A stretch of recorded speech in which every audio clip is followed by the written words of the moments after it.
Saudara, di tengah polemik di publik, DPR tetap mengetuk palu pengesahan revisi Undang-Undang TNI. Demonstrasi berbagai kalangan terjadi di berbagai pihak.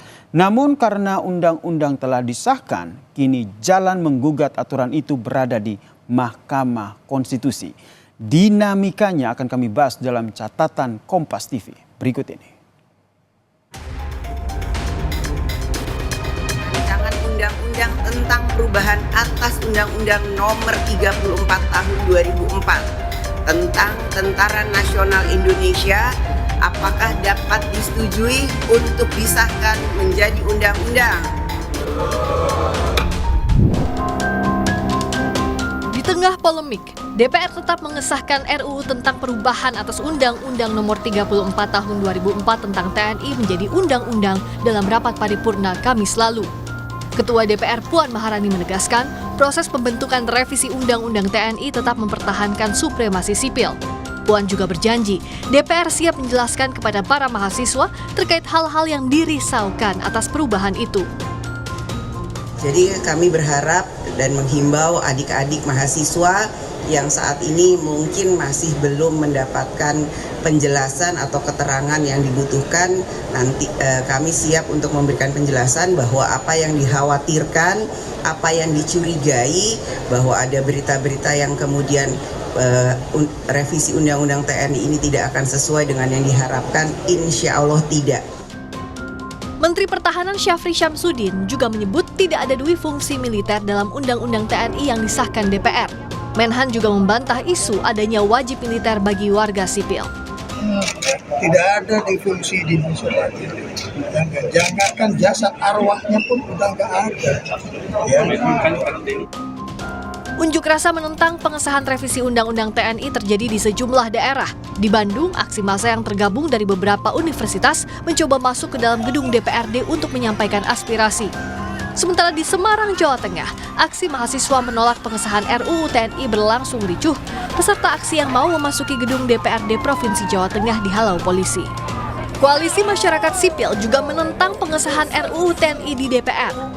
Mereka menilai revisi Undang-Undang TNI memuat pasal bermasalah dan berpotensi mengancam supremasi sipil. Dari berbagai pihak sudah menyatakan penolakannya sejak minggu lalu.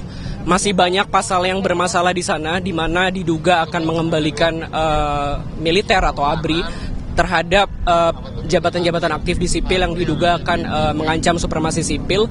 Dan juga kami menyayangkan proses yang tidak transparan, Namun demonstrasi penolakan mahasiswa diwarnai tindakan represif aparat. Saat polisi memaksa masa aksi demo tolak revisi Undang-Undang TNI untuk mundur dari area depan gedung DPR MPR RI. Seorang pria yang mengaku pengemudi ojek online diduga dikeroyok sejumlah anggota polisi karena dituding sebagai mahasiswa. Ini bang, terangin bang. Pas udah pada pas urus semua kan gue masih di sini tuh. Gue kira gue nggak kena, ternyata kena juga. Dibilang gue mahasiswa. Padahal bukan. Oh, lu tukang parkir itu?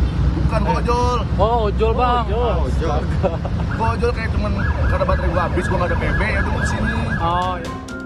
Yang juga jadi sorotan dalam rentang waktu pengesahan aturan itu, terjadi pula teror terhadap wartawan Tempo yang berturut-turut menerima paket berisi 6 bangkai tikus serta sebelumnya berisi kepala babi.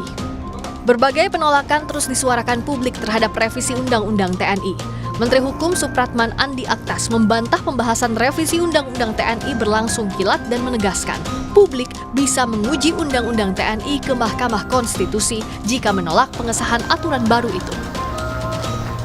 Karena itu berikan kesempatan kepada pemerintah untuk melaksanakan Undang-Undang TNI yang baru disahkan kemarin. Kemudian biarkan dia akan diuji apakah benar bahwa kekhawatiran itu memang sesuatu yang mendasar untuk dilakukan atau tidak.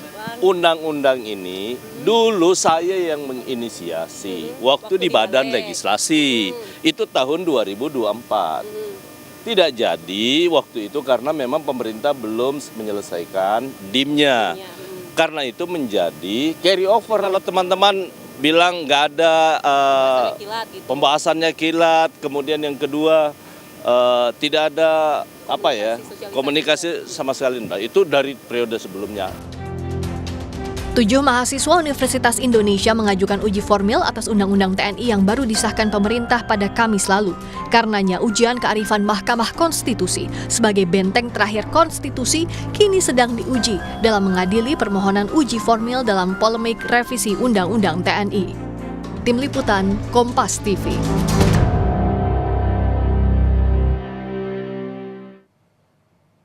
Setelah DPR mengesahkan revisi Undang-Undang Nomor 34 Tahun 2004 tentang TNI, Ketua DPR Puan Maharani menyebut perubahan hanya mencakup 3 poin utama yang telah disepakati dalam pembahasannya, Saudara. Perubahan pertama ini terdapat pada pasal 7 yang mengatur tugas pokok TNI dalam operasi militer selain perang, Saudara. Sebelumnya jumlah tugas pokok dalam operasi militer selain perang sebanyak 14, namun kini bertambah menjadi 16 tugas, Saudara.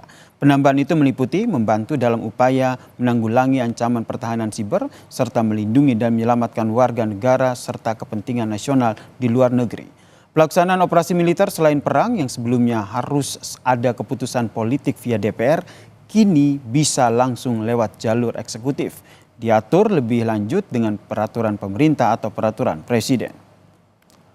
Poin kedua, Saudara, berkaitan dengan pasal 47 yang mengatur tentang penempatan prajurit aktif pada kementerian dan juga lembaga negara, Saudara.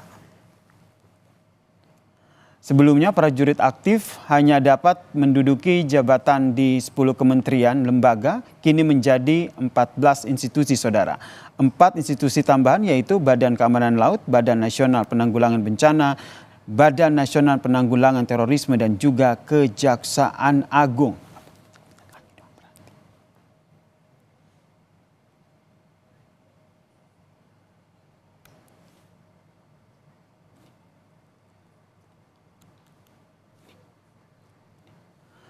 Perubahan ketiga terdapat pada pasal 53 yang memberikan ataupun yang berkaitan dengan usia pensiun prajurit, Saudara. Dalam revisi ini masa dinas keprajuritan mengalami penyesuaian. Jika sebelumnya perwira TNI pensiun pada usia 58 tahun dan bintara serta tamtama pada usia 53 tahun, maka masa pensiun tersebut kini mengalami penambahan sesuai dengan jenjang kepangkatan. Khusus untuk perwira tinggi bintang 4, batas usia pensiun paling tinggi 63 tahun dan juga dapat diperpanjang maksimal 2 kali sesuai dengan kebutuhan yang ditetapkan dengan keputusan presiden.